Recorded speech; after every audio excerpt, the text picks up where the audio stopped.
Tuesday, and you know what that means, don't you? It's time for another exciting episode of Taxi's Quarantini Happy Hour. With our special guest once again, Mr. Michael Eames. Yeah, woohoo! Very enthusiastic crowd. Let me get the chat room open so I can see everybody. Hello, you guys in the chat room. Good to see you. Hopefully you guys watched yesterday's show because it went so well, and Michael was such an incredibly wonderful guest that I asked him if he had time to come back today, which he did, which is rare because I know how incredibly busy he is. I'm going to read you the quick version of his bio, which is super impressive, I think, and I think you will as well. And then we're going to jump right into answering questions that people left in the comments under yesterday's video, and some other ones that we plucked out of the feed from yesterday's chat room. And that's what we're going to do for the next hour. So hold on tight, kids. This is going to be educational and fun. Michael Eames is a trained composer, songwriter, and pianist with experience in film scoring who studied music at Cornell University and UCLA Extension. He also secured a minor in business management from Cornell. As president of Penn Music Publishing, Michael oversees all aspects of the operation as well as focuses on pitching the catalog to all media and business development. Prior to starting Penn, Michael oversaw the international activities of the film and television department at Don Williams Music, where he's responsible for song catalogs such as Jimi Hendrix, Chicago, and Roy Orbison, among numerous others. He also worked previously for Brian Wilson of the Beach Boys and the management and music supervision firms, the Derek Power Company and Seth Kaplan Entertainment.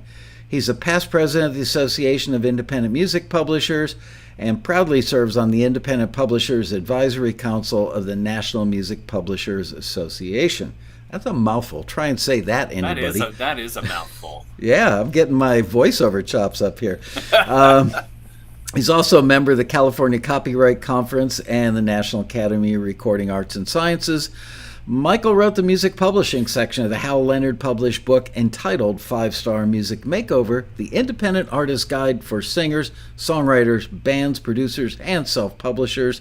He co-teaches with our good friend and his good friend Bobby Borg at UCLA, and has penned a book, co-authored a book, with Bobby Borg that just came out recently. It's based on that course, and it's called Introduction to Music Publishing for Musicians, Business and Creative Perspectives for the New Music Industry. And last but not least, Michael is a frequent guest speaker in classrooms and panel discussions worldwide, including the Taxi Road Rally and Taxi TV. Once again, Mr. Michael Eames.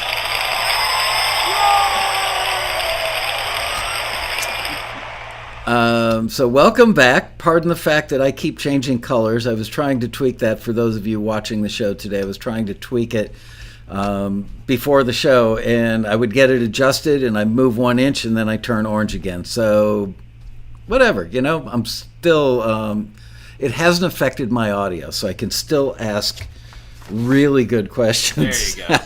And your skin tone looks awesome today, I might add. Oh, gosh, thank you. That's a pickup line I used to use. It's that Studio City air. What can I say? That's right. I used to walk up to women when I was single in bars and say, "Man, your skin tone looks awesome today," and it always worked really, really well. I don't think I ever had a good pickup line when I was single. All right. So this first question is from Jason Weastel, and he says, I don't know if it's a question so much as a comment. He says, publishing is so important to try to keep and control, but most music libraries demand, mostly, the publishing rights. For me as a record producer that released many singles, I really hate this and feel that 100% publishing is a terrible forced deal from music libraries.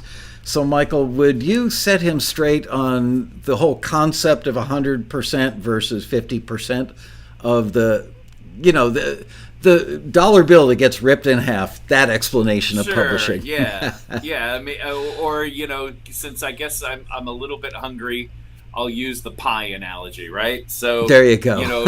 Look at publishing as sort of the pie, right? And half of the pie is the writer's share, and half of the pie is the publisher's share. So when a dollar gets earned in the publishing world, half of it goes to the publisher, half of it goes to the writer.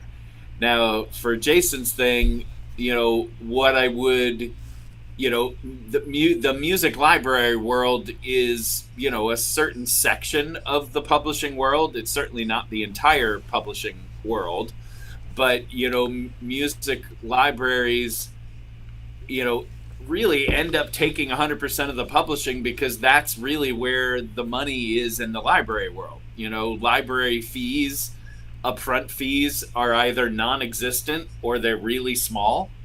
Or a lot of music libraries license thing on a blanket license basis, where a show might give them, one flat fee, and they can use their entire catalog throughout, the series.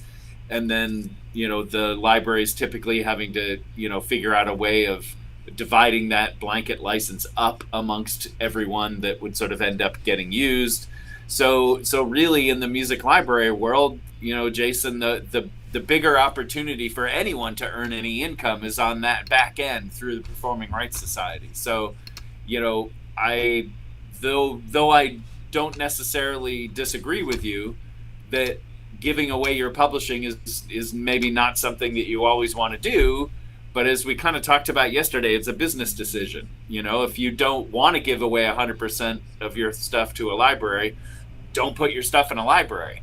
You can pitch it yourself. You can, find a licensing rep or a sync rep that may, allow you to own everything, or maybe they would take co-publishing. I mean, every deal is different. I guess music libraries are not the only deal that's out there. But most of the libraries are going to kind of take 100% of the publishing. The question really then becomes, is it going to be on an exclusive basis where they own it, you can't use it anywhere else, or is it on a non-exclusive basis where they might retitle it? That's a whole separate discussion and practice that has pros and cons to it. So, but I guess do we feel that? How deep do we want to go with that one, Michael? Do you feel that? I would like to put an end cap on it just by saying, first of all, I know many music libraries, 5 to 10 of them are actually pretty close friends of mine. And it's not like they just sign a piece of paper and take half the money. And first of all, yeah, you're right. There's a misconception out there. 100% of the publishing is 100% of the publisher's share. It's really a 50-50 split with the musician. Do they earn that 50%? Absolutely they do. They have to ingest the music. They have to do... Here's a great example. The other day, I got a call from what I would say is probably a 10,000 song music library. Somebody that works very hard, is very smart. You've probably been on a panel with the gentleman at the Road Rally. I know how hard he works. If I call him at 10 o'clock at night on a Sunday, which I've been known to do, he and I are both in bed with our laptops working on a Sunday night at 10 o'clock while everybody else is watching Bonanza or something. And I'm that old. Anyway... So he called me the other day. I was actually driving to the office. He said, "Damn, this is so frustrating. I just got off the phone with the taxi member, and I listened to the music. I went online. I checked out her other music online, listened to it, did my due diligence. Lo and behold, what do I find out?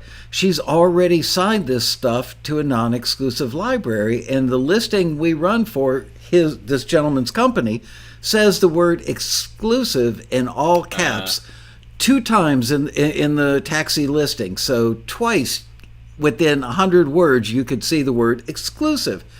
And it even says, don't submit your music unless, it's free and available. I mean, available, not free. Right. So this person submits it and then gets testy with him when he says, I'm so sorry. I checked out your music. I loved it. I wanted to sign it. I could probably make you some money in my library. However, you're already signed to a non-exclusive library. And she gave him some lip and said, I wouldn't want to be signed to an exclusive deal anyway. It's like, why the hell did you submit it to a taxi listing that had the word exclusive? So that's just one example of one person in one library. And he goes through that many, many times a week. People just make dopey rookie mistakes, and that's part of running the business. Dealing with work for hires, all the things that libraries need from musicians. It's like herding cats. It can be painful. And so it's not like they just make you sign a piece of paper and then take half your money. I defend them. And my only other end cap that I'll add to your end cap on this whole non-exclusive sort of thing, because we are typically one, and now granted we don't have a library, and to your point with that you just mentioned, like I've thought about doing a library, and I've asked a couple of friends who are similarly situated indie publishers who also have a library division, and I've asked them, so sure, I'd be a competitor of yours, but what do you think? Like, do you like your library business? And with every single one of them, just been, dude, do not do it. It is so hard. It is capital intensive. It's really expensive. There's a lot of, work that goes into it. And then, you just don't know what's going to happen. And then again, because you're relying on the back end money more than anything else, a use happens tomorrow, you're not going to see the performing money for 6 to 9 months, depending on the timing of it. So, yep. But with this non-exclusive thing, I think it's worth noting to everybody, because I think a lot of artists and bands really only prefer the non-exclusive because they feel like, oh, I want to give my stuff to multiple places, because maybe everyone's relationships aren't the same, or it can certainly help to have multiple people pitching the same stuff. I maybe will increase my chances. But there really has in the music supervision community been a growing issue and concern over non-exclusive and retitling, because these supervisors, our business is entirely built on relationships. So when a supervisor's getting the same piece of music by the same band, say from 2 or 3 different people, they don't know who is the legitimate one that they should license it from. And if they license it from one, they're going to potentially sort of anger the other people who also pitch it non-exclusively and be like, well, why didn't you license it from me? And it's much easier in those situations for someone to say, you know what, I'm just going to use this other band that's only repped by one person. I know it's exclusive. I don't need to worry about any of these retitling and non-exclusive, potential problems. I'm just going to go over here and use that instead. So I personally feel that it's even in the artist's best interest to be an exclusive situation, because as long as you trust that company is going to really get you out there and pitch you, and they're reputable, like, you can only benefit from that, instead of being in a situation where you might be questioned later in somebody's mind. Oh, I think I had a problem with that band years ago. Maybe I'm going to use somebody else. It's funny, people have asked me, is there a blacklist in the music library or film and TV music industry? And for years I said, no, there's not a blacklist. But you and I have both been to things. Oh, what's the name of that hotel that hosts all like the music industry dinners? And not too far from you, actually, in Studio City. Music industry dinner. Oh, well, you mean the Beverly Garland? Okay, yeah, I was gonna say it was either the CCC when they were ever at the Sportsman's Lodge, or the Beverly Garland. Right. Yeah, I mean, sorry, I do mean the Sportsman's Lodge. Anyway, so, you've probably actually been to 3 times as many dinners as I've been to there, because I'm antisocial. But I've been at a table of 10 film and TV publishers, and the conversation came up about a certain artist that was kind of a dope to one of the library owners. And he went, oh, yeah, that guy, what a pain in the ass he was, blah, blah, blah. And one of the other people at the table said, oh, you dealt with him too? Before you know it, there were 10 people at that table that all knew that this guy was more trouble than he was worth. And his reputation was getting destroyed, at least amongst those 10, and probably at the next dinner and the one after that. So although there's no official website or black book that those of us in the industry have, you do have to be professional so as to not burn bridges. Totally agree. It's such an incredibly small community. It's amazing. Yep. All right, next question from Richard Carr. In regards to modifying samples, not that I would ever use a sample that wasn't my own, he says parenthetically. In photography, if a picture is changed in some way at least 5 times, it's considered a new, completely different work. Could this accepted standard be applied when using and modifying samples, music samples? I, well, first of all, I'm not familiar with that photography practice or standard, so I'm gonna trust that Richard is saying it is a standard, but it is not.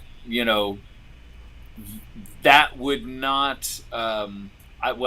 I would not, as a publisher, say if I was the publisher of something that was sampled, I wouldn't give it a pass, because, oh, you've only sampled it once, I'm going to let you get away with it, kind of thing. It's, to me, it's a sample is almost just sort of like, well, what if someone, came and took your car and then, put a new paint job and put a whole bunch of other stuff on it and sort of created a new thing. Like, they still took my car.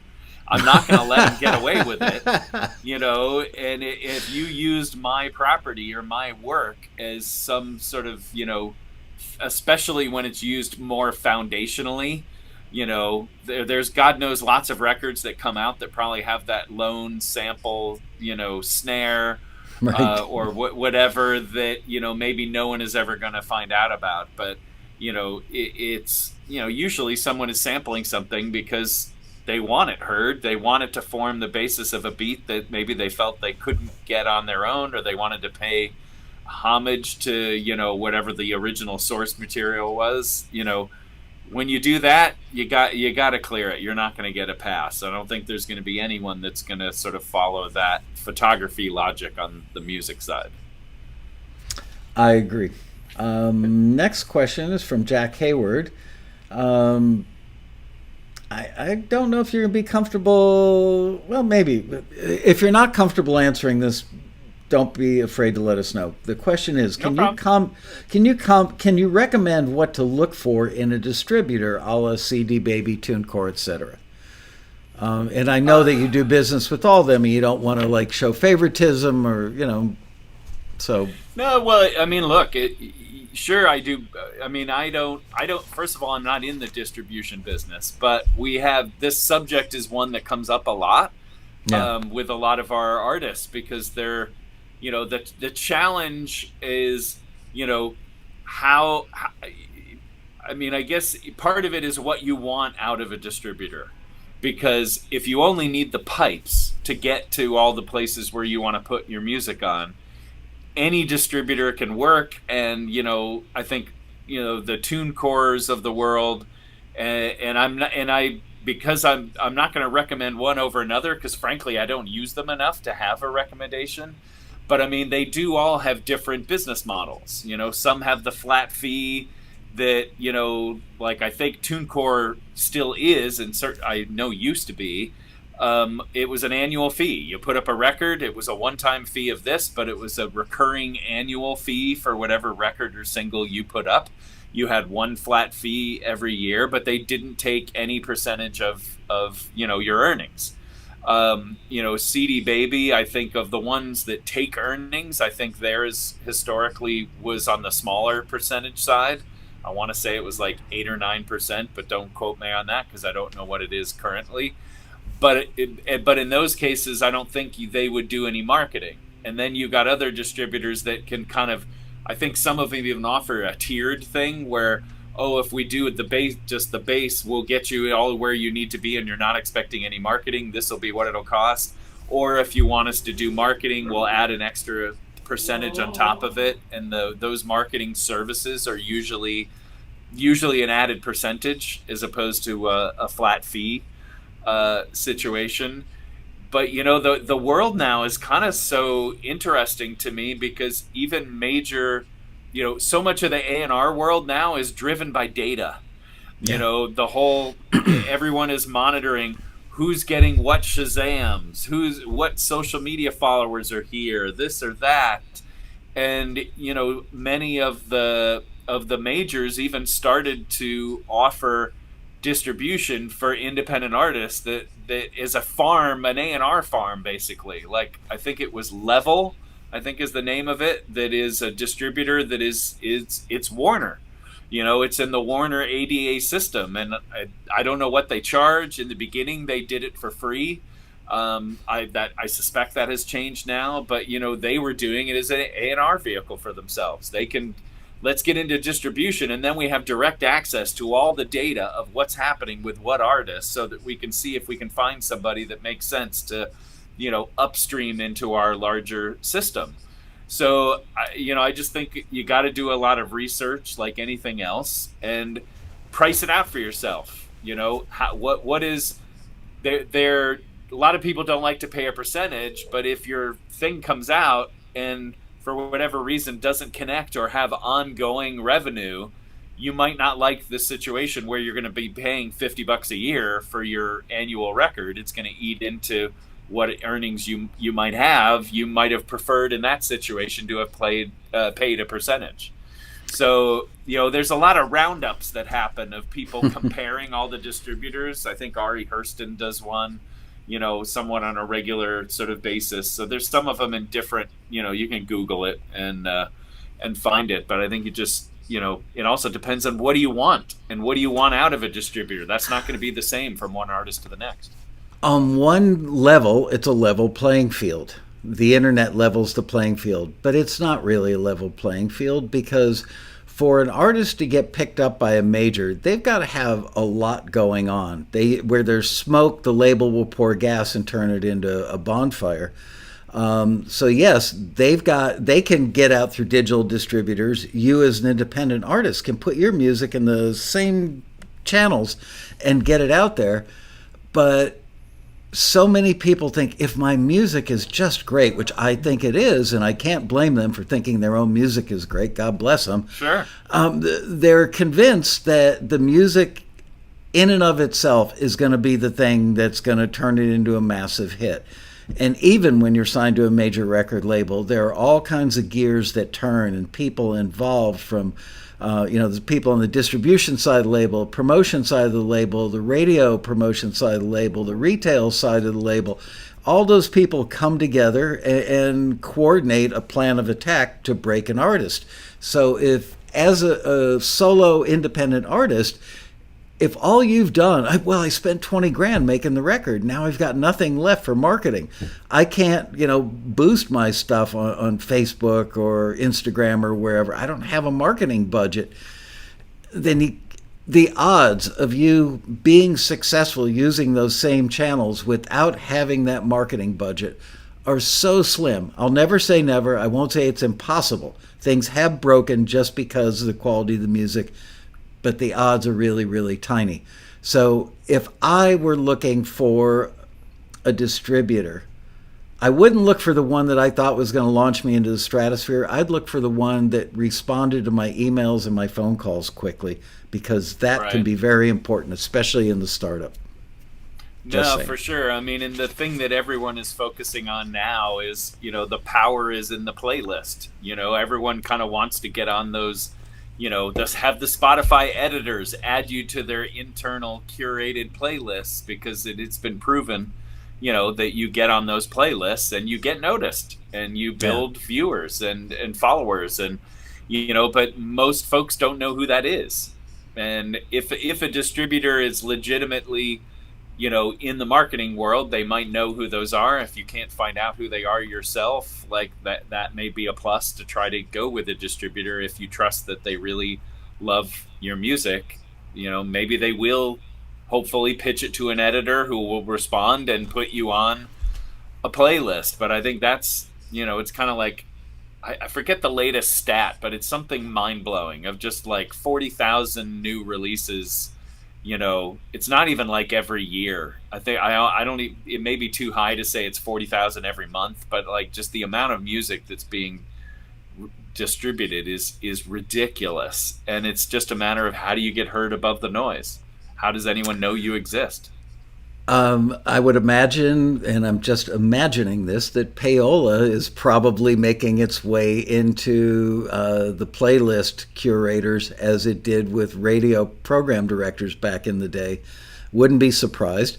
By the way, I've been checking out a company called Dashgo. Yeah, I know And of them. Yeah.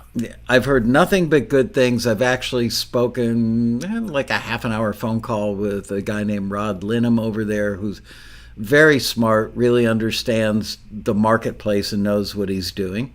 So anyway, check them out. I'm not recommending them because I haven't used them yet, but I've heard good things. All right, next question. This one comes from Nancy Colell. A first use agreement was mentioned in conjunction with a split sheet. So does the first use get addressed on a split sheet, or are they actually two separate forms? Isn't a split sheet a separate form from a first use agreement? Great question, Nancy. And yeah, we did talk about this yesterday. And when I brought it up, it was in the context of the split sheet. So like the book that Bobby Borg and I just co-wrote, which of course, all right, it was like I have to do my job of holding it up, right? Okay, so Michael did it too. Thank you.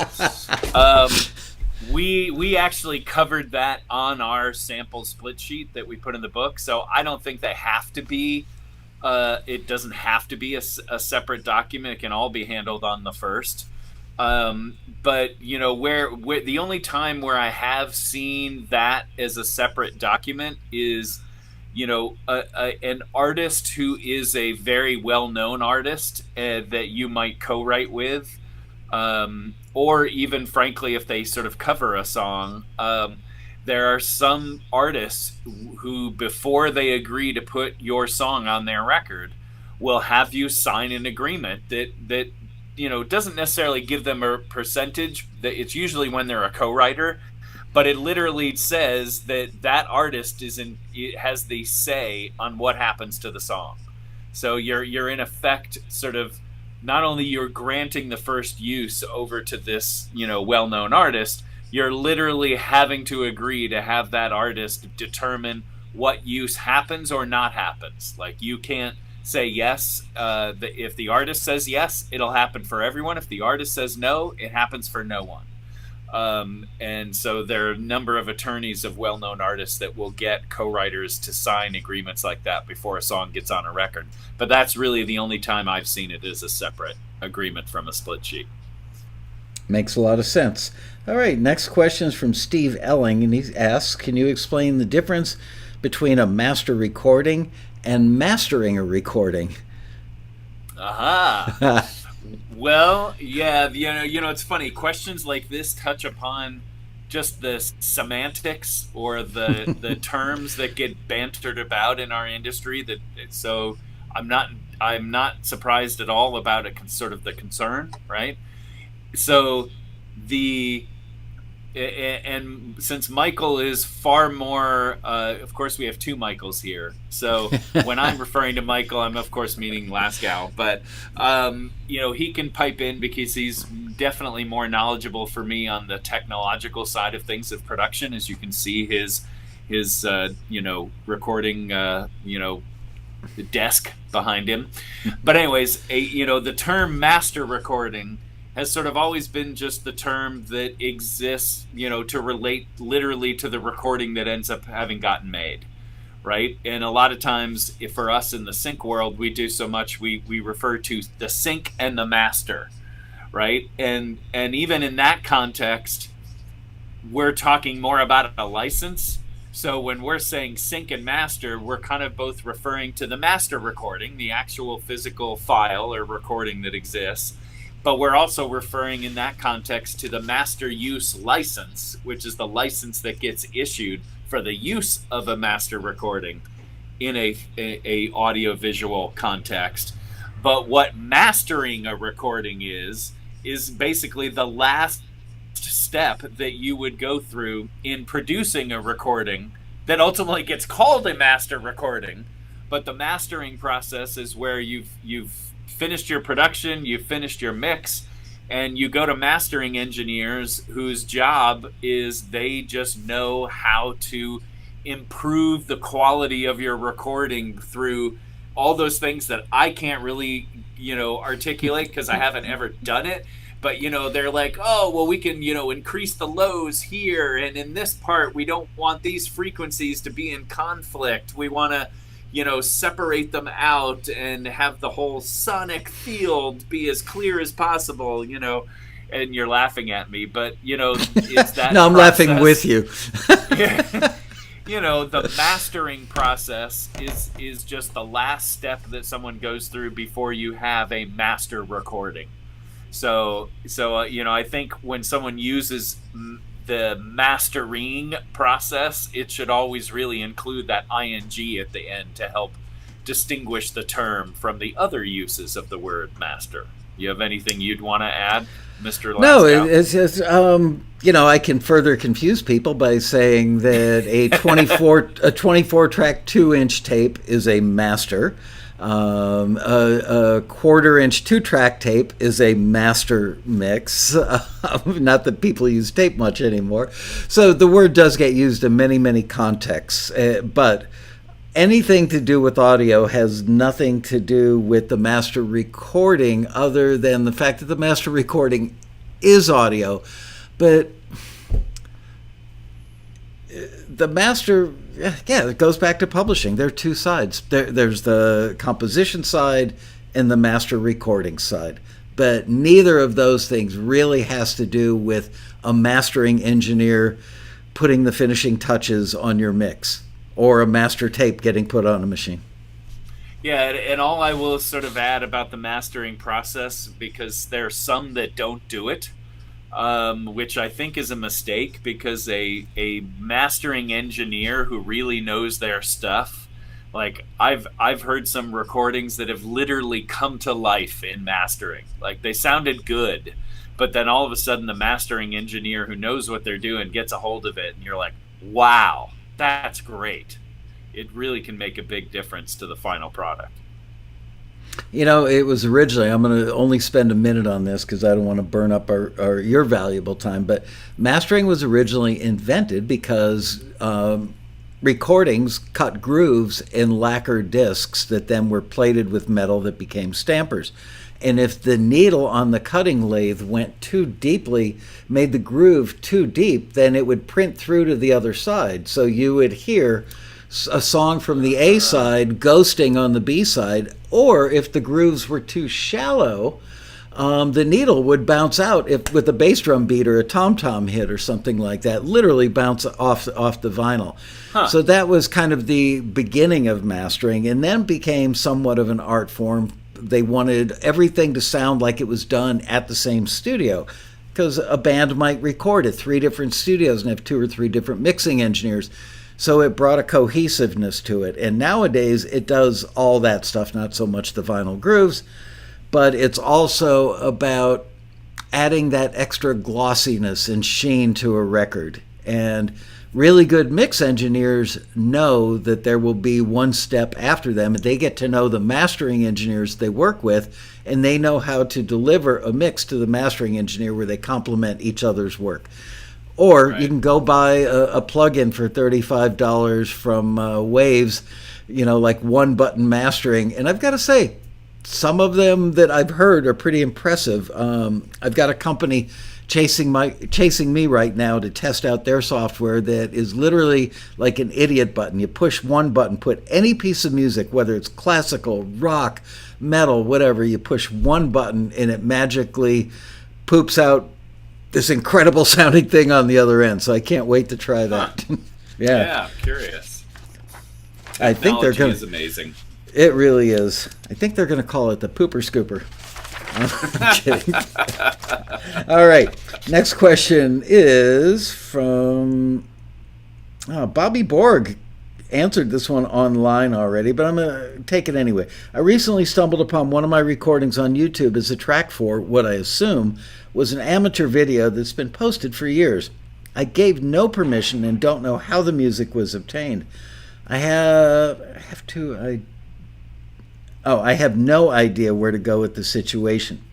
Similarly, I found one of those same songs, the A and B side of a 45 I recorded in the 70s, he says parenthetically. It was included in a commercial CD compilation with no permission from me.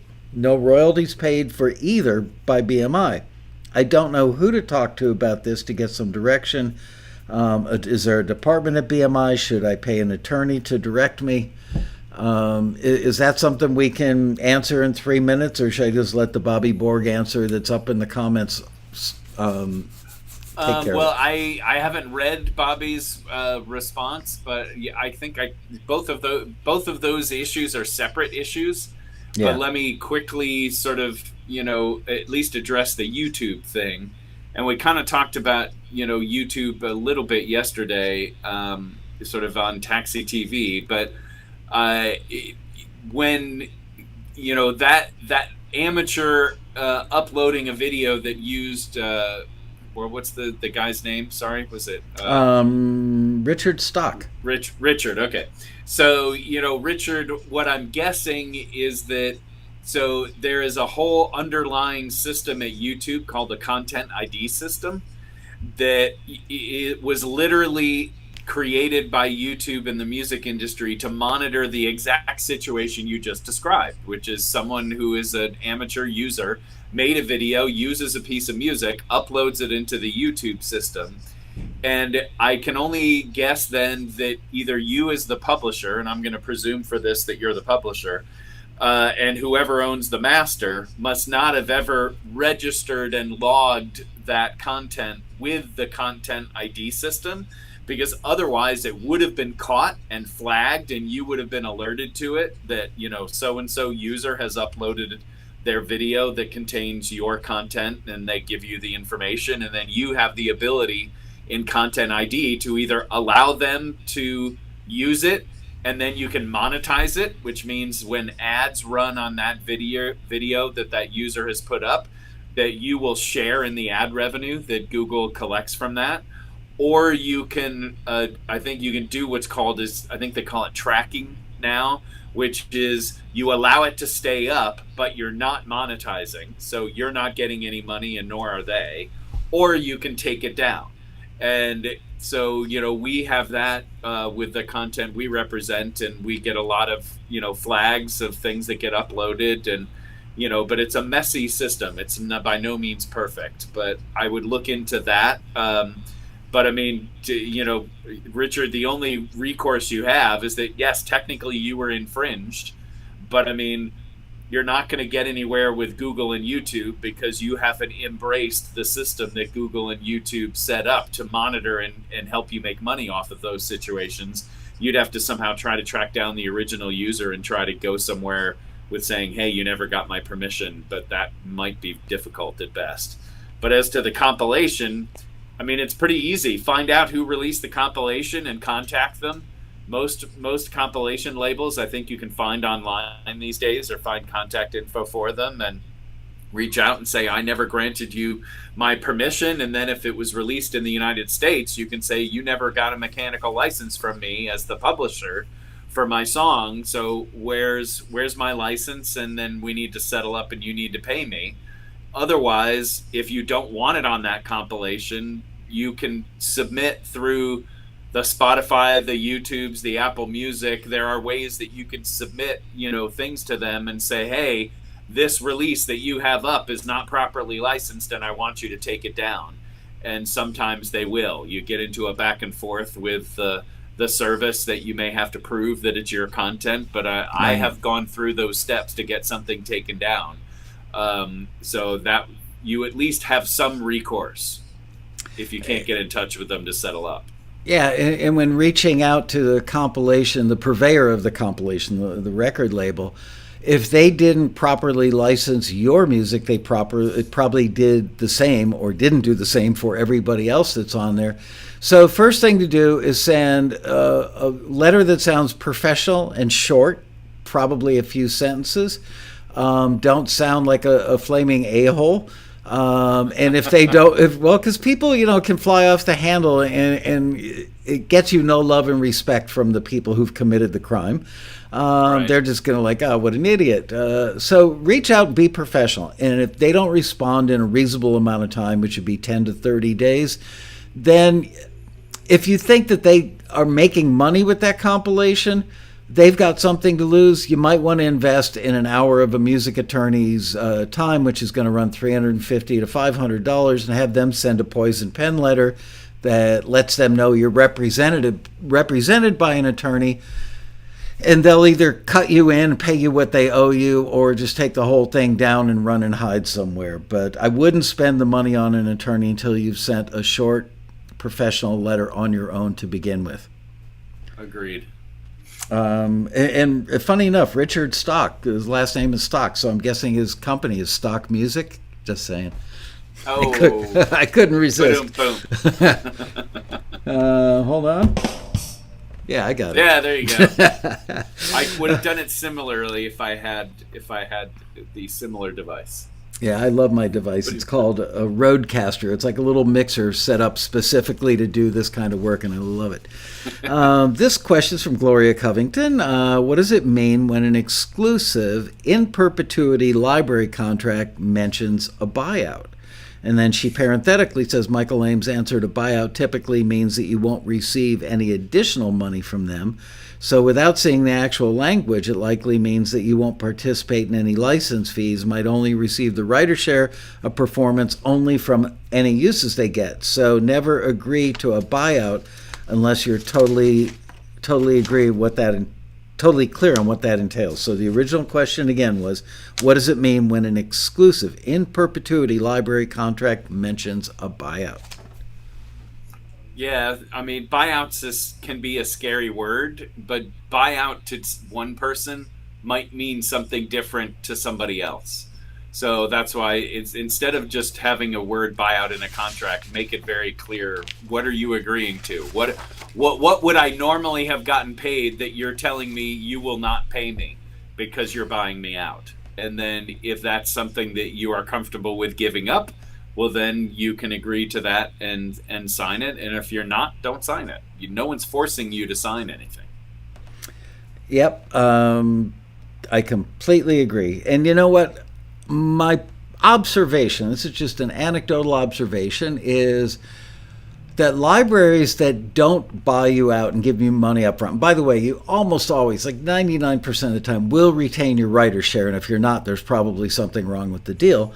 So if you keep the writer's share and they buy you out, let's say for $200 to $1,000 up front, which is probably the range of how these things go. If you're new in the industry, you're probably going to get offered $200 for a buyout. If you're an experienced music library composer for an instrumental, the buyout would probably be $500, maybe as much as $1,000 for somebody that's, been around for a while and has a large catalog and has earned their stripes, so to speak. But what I've seen anecdotally is that people who don't give you any cash but do a buyout with no cash exchanged on the front end will split the sync fee 50-50 with you. So it's probably a better deal in the long run. If the music sees the light of day and gets licensed for anything, pretty good chance. A typical range of sync fees for an hour-long drama on ABC, NBC, CBS, or Fox is going to be somewhere in the $2,000 to $5,000 range. Most of the time, the sweet spot is more like $2,500 to $3,500. So if that's the sync fee and you didn't take the buyout for $200, you're going to get half of that. Let's call it $3,000. So you're going to get $1,500 on just one of those. And if it's getting used once, I predict it'll get used again, maybe many times. So sometimes it might be a smarter deal to not take, or to go with a library that doesn't offer cash up front and you get half of the sync fee. However, there are a lot of songs and a lot of libraries that never get licensed for any TV show. So the buyout is, well, you got something for your time and trouble up front. There you go. Right. Very true. This one's from James Davies. Question is it standard to split a song between music and lyrics? For example, if I collaborate on a song and I write all the music and my collaborator writes all the lyrics, and my agree, and we agree a 50-50 split, but then I take the music and write my own lyrics and release that. Would my collaborator have a claim if we hadn't expressly stated? So he's saying that he and a collaborator, he writes the lyrics, collaborator writes the music. Ultimately, no, he writes the music, collaborator writes the lyrics. So if ultimately he takes that track, then writes his own lyrics, is there a way to do a 50-50 split where the lyric writer owns the lyric side of the deal and the music guy, the track building person, composer, owns the musical side? What do you say? Yeah, I mean, I had actually answered this one online. Oh. Where, well, just it kind of touched upon what you and I talked about yesterday, about joint works. Right. You know, where it's like, you know, hey, you've written the music, your collaborator wrote the lyric to your music, but, you know, at the point that they collaborated, that work became a joint work. And, you know, unless that, yeah, you know, and as, you know, Bobby talks about in the classes that we do, and it's apparently in the Don Passman book, you know, which I think is a really good analogy, which is an egg. You know, we all know eggs is you got the white part of the egg and you got the yellow part of the egg. But when you break the egg and you stir it together, you can't separate out the white from the yolk. You know, they become one thing, and that's what a joint work is. It becomes that mixture that you kind of can't separate. So unless he had an agreement with his original collaborator, where, you know, maybe if for whatever reason they felt it wasn't working, he could go to him and say, hey, look, you know, I'd like to, you know, and maybe they're both not satisfied with what came out of it, but the lyric guy likes his lyric and he liked his music. Well, maybe they just talk and say, you know what, like, why don't we just separate this, and I can go, you know, as long as the guy who wrote the original lyric agrees to let him take the music and get it used elsewhere, and he doesn't need to be participating in that, then great. Put that in writing, you know, and then you're good to go. But you can't just take it away and put another lyric to it. Otherwise, the original lyric writer has a claim to your new song because it was a joint work that you took somewhere and didn't get his permission before you put another lyric to it. It's no yoke. Oh, boom, boom. Oh, yeah. This one's from Pierre Venio, and he says, I'm releasing an album in a few weeks of modern jazz instrumentals. Is there something I have to tell the publisher? Some of the songs are already published by production music libraries on exclusive deals. Yeah. Yes. Well, it sounds then to me that, you know, some of them he doesn't own, right? The production library is technically the owner because they're the publisher. So by all means, you should let them know that you're about to release a record that it contains their thing on it because, frankly, they technically own the publishing on that song. So you want to make sure that they have it registered. I don't think they would, I don't think they're going to say no to you releasing it because, you know, they're going to, frankly, make money off it. They're the publisher. Right. But especially if your agreement with the library is that you get the writer's share and they get the publisher's share, well, then you want to make sure that they have registered that work in all the places that they should, because in the world of mechanical royalties, like we talked about a bit yesterday, the writer's share in the mechanical world travels with the publisher's share.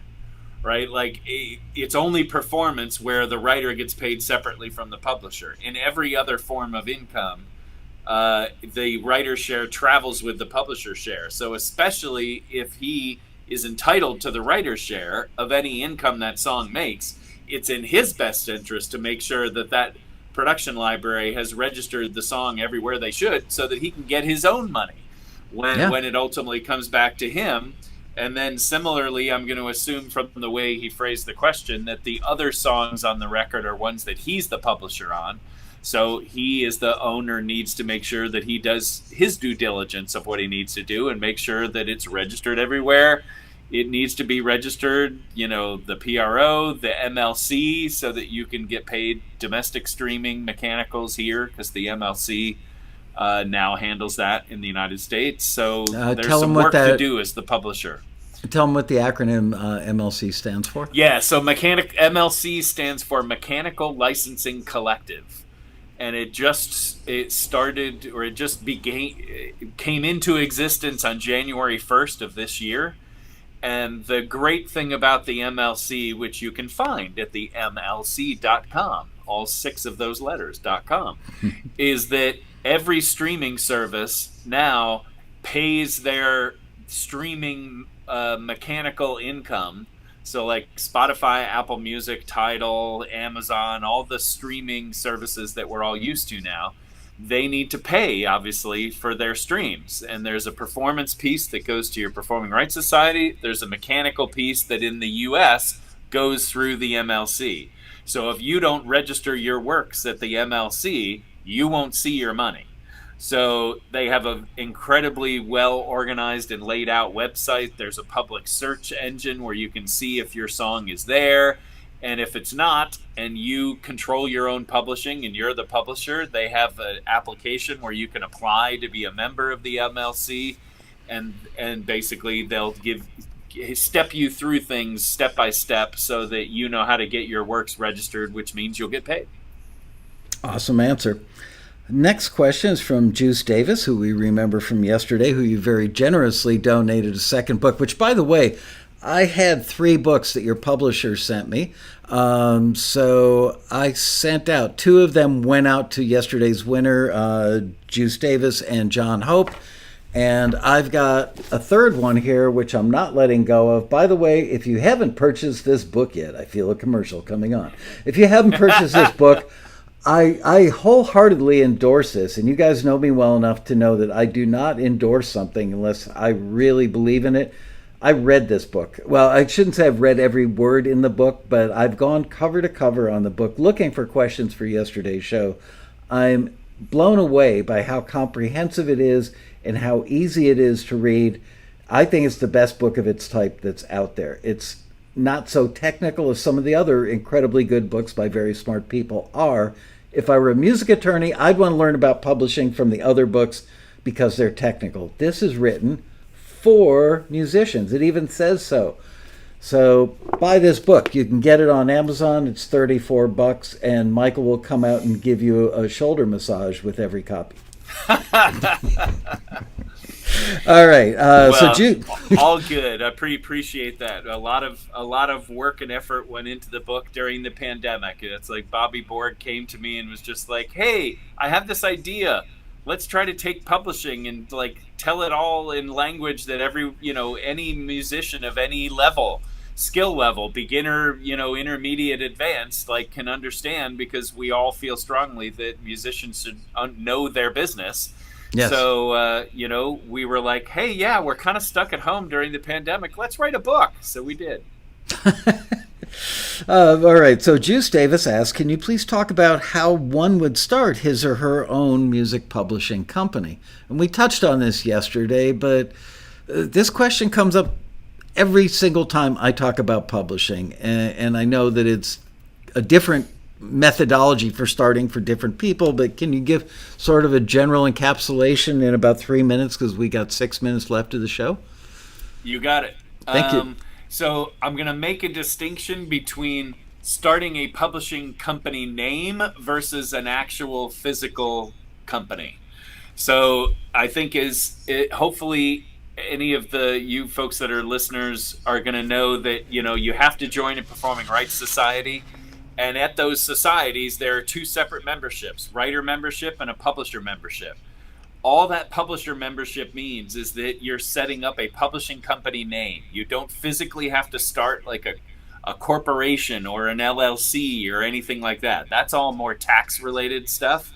But I wholeheartedly suggest that everyone who is joining a Performing Rights Society, join as a writer, join also as a publisher. Yes, there is sometimes a fee for you to set up a publishing company, but it shows that you're a professional. It can still be a DBA of you as an individual with your social security number. So that's the setting up of a publishing company name or entity. Setting up an actual physical company is, frankly, anyone starting out doesn't need to. You don't need a corporation, a C Corp, S Corp, LLC. You start those entities exist when you're making money, and you need to kind of protect yourself on the liability front, and you want to pay less in taxes. So that's a subject for an accountant, to handle for you, but you don't need to start a publishing company entity or name by starting a physical company. That can come later. Great answer. Can we go 10 minutes long so I can squeeze in a few? If you've got enough. Yeah, totally fun. Okay, thank you. I didn't know if you had another appointment at 5 sharp. Nope. Suppose your collaborator, this one's from John Granite. Suppose your collaborator cannot help with the cost to produce the demo, but when it is accepted, can the person who pays the cost ask to be reimbursed when it makes money? So if you and I collaborate, I advance the money to make the demo. We get a deal for $1,000. The demo cost $500 to make. Can I get my $500 out and be made whole on my initial investment before we split the next $500? Yes, as long as everybody agrees to it wholeheartedly. Yep. And get it in writing. No, that's the theme we're going to constantly harp on. Get it in writing. Get it in writing. Because I know a lot of producers who will want to help somebody produce something, but maybe they can't maybe they can't afford the producer's normal fee. Well, some of those producers will say, okay, well, look, you know what? I'm going to do this for you. I believe strongly enough in it, and I think the income's going to come.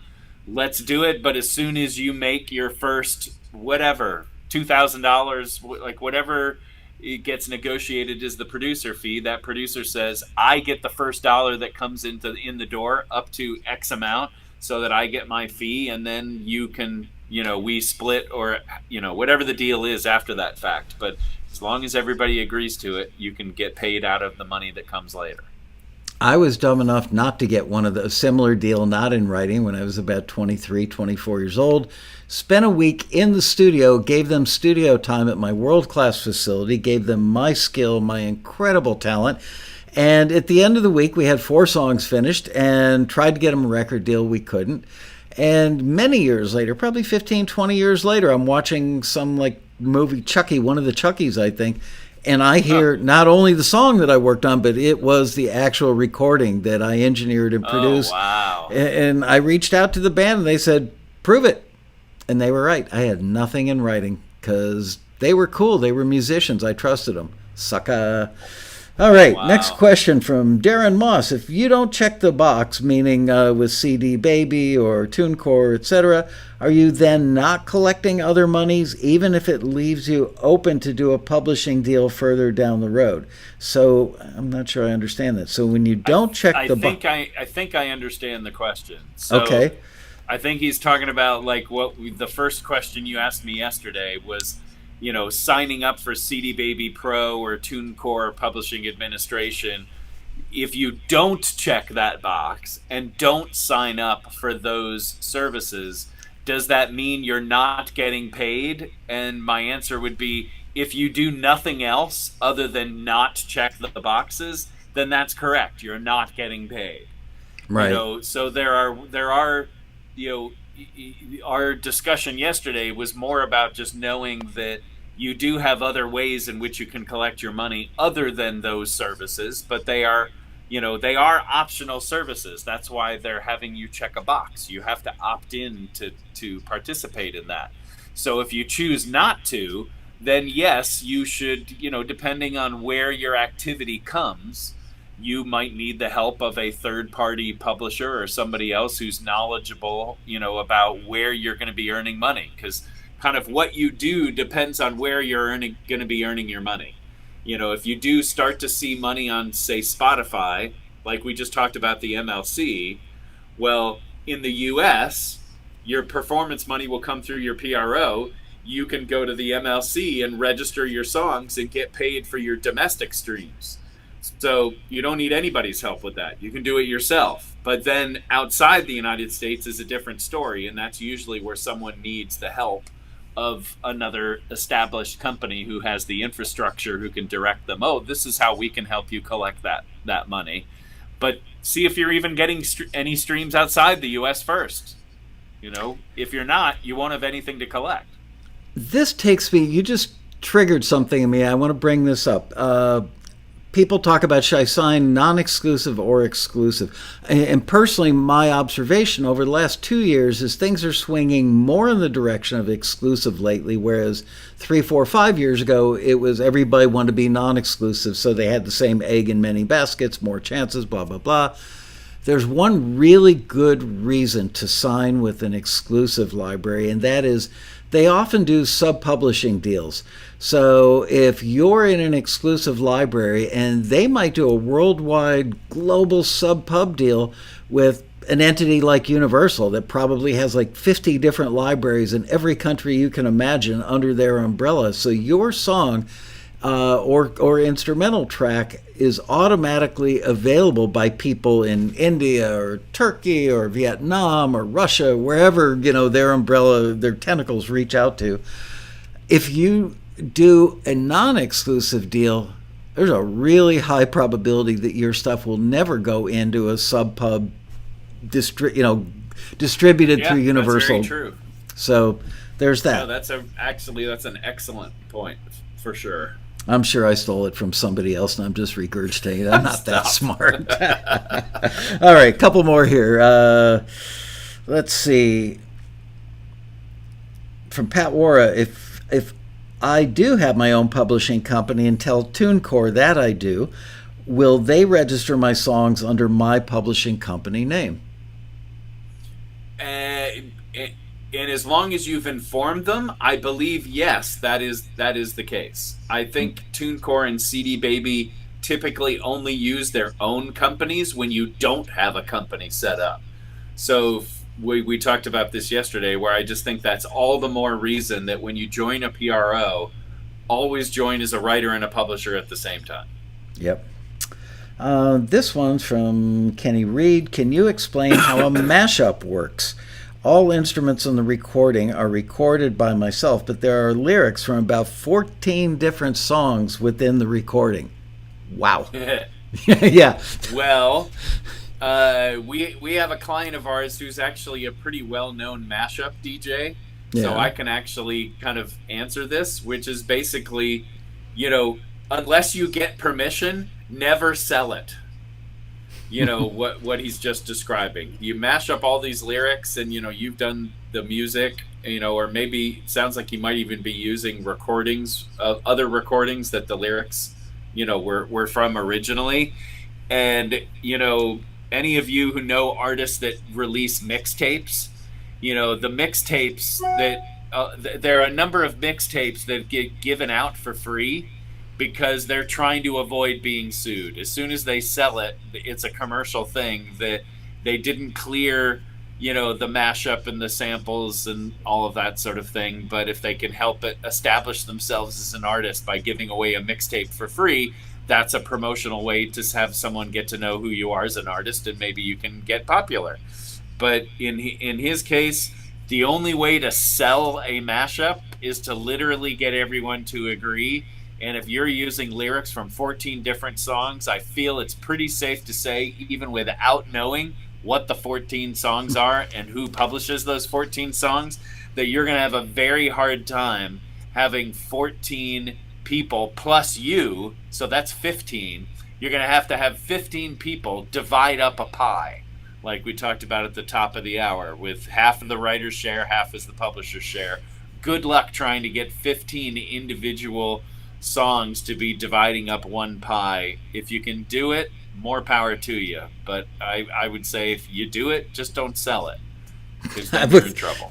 I think I was at ASCAP or BMI Awards one year, and there were like 15 composers on the stage for a hip-hop song, and I couldn't stop laughing. I was literally sitting in my seat, covering my face and laughing, just thinking, what a nightmare that must have been for the publisher, the attorneys. And it was a song that turned out to be a giant hit, so everybody probably got at least some sort of decent money out of it. Yeah, wow. And those typically involve samples that have that many names. But yeah, R&B and hip-hop is a genre that is lots of samples, lots of writers, lots of hands in the kitchen and hands in the track. When it gets passed from one producer to another, it's kind of a nightmare. Yeah, when I get older, I want to be a hi-hat producer. Seems like it, because I'm sure that they exist now. All right, so Darren Moss is reposting a question, I think as a follow-on to what I was talking about, getting the global distribution that you need an exclusive agreement with, Michael Lasko Music Publishing or Michael Lasko Music Library, because then I'm going to upstream it and globally distribute it through Universal's vast network of sub-publishers all over. And I can't do that if it's a non-exclusive. So Darren says, but don't different PROs have reciprocal deals with other PROs in different countries? Absolutely they do, Darren, but it's kind of, I'm talking rabbits and you're talking chickens here. The PROs in foreign countries, yes, will collect the money for airplay over there or performance over there, and ultimately it trickles back to BMI or ASCAP or CSAC here in the States, or you're in Australia, I believe, so it'd be APRA. Yeah, the reciprocal deals exist, but I'm talking about distribution network of getting your music into a globally distributed production music library. And how that works is, let's say there is Ahmed's music library in Kazakhstan and Antonio's music library in Italy. There are all these different libraries in their countries, various countries. So each one of them has a client base mostly in their country. So somebody who in China is making a TV commercial about, let's say, an American car and needs American sounding music, they can't get that so readily from a Chinese library unless the Chinese library is part of the vast Universal thing, or at least some sort of sub-publishing where they've got American music showing up in their catalog that they didn't create or they didn't sign into their catalog from their Chinese creators. So that's what I'm talking about. It's just getting your music into one of those giant, globally distributed libraries so your music can be found in catalogs all over the world. You can't do that deal if your music is signed non-exclusively. Yeah. Well, and also, again, without trying to go too far down a rabbit hole, I'm going to pretend that Darren is based in the U.S. because APRA is a different situation than we have here. But yeah, Michael, your thing was like if you had a use in the United States and that project that used the piece went worldwide, then Darren is right. The reciprocal relationships of the societies will send the money back to the U.S., though it's worth bringing up that things on television tend to generate, in addition to performance, they generate an income type in Europe, especially that doesn't exist here in the U.S., call it a broadcast mechanical. Mm-hmm. So that kind of income doesn't come back to the U.S. Because ASCAP and BMI are not allowed to collect mechanicals. So that's a separate sort of discussion. But yeah, your point, Michael, is you not only want to help them get the use in the U.S., but you want them to get the new uses in all those other countries that you'll get through that distribution network. So that's where yes, you and Darren were talking about two different things, but I think you've clarified now what you meant, which is totally separate from the society. Chickens and bunny rabbits. All right. So with that, I'd like to wrap up. But Michael, you've been such an amazing guest the last 2 days that I'm going to send you a free copy of this awesome new... Oh, look at that. It's co-authored by you and Bobby Borg. What are the odds?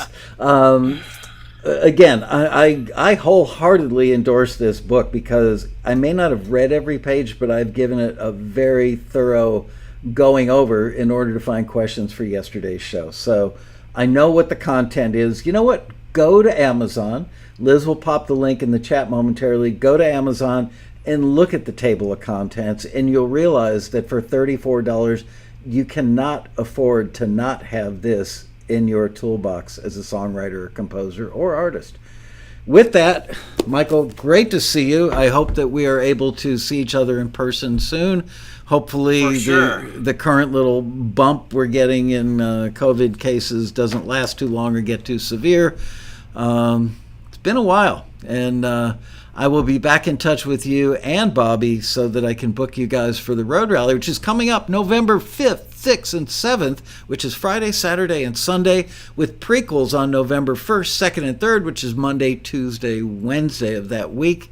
Okay. Yeah, you will see Michael Eames and Bobby Borg probably talking about music publishing, maybe get into some wider stuff. We'll have to figure it out. But Michael's a great example of the quality level of guests that we have at the Road Rally. So thank you once again, Michael. Thank you for coming back a second time, man. I think you're only one. I've been doing these for 12 years. Only the second time I've invited somebody to come back and do a follow-up the day after. So good on you. Well, happy to do it. And if there are any other questions that come up that, maybe get submitted to you guys, happy to answer them. Bobby's also a great one to field, lots of different questions, not only related to publishing, but outside of publishing too, because he's written so many other books. So we just want musicians to know what the business is all about so that they can make good decisions and we can hear their music. Absolutely. Yeah. If you guys want to post additional questions in the comment area under today's video when it's up, which will be shortly after the live show ends, Bobby Borg never sleeps, so he's liable to jump in and answer. Michael actually has a life, but we'll probably answer some as well, and we welcome you to post your questions there. With that, I bid you a fond farewell. See you soon, Michael. Thanks you much, again. all. Appreciate you having us. All right, bye-bye.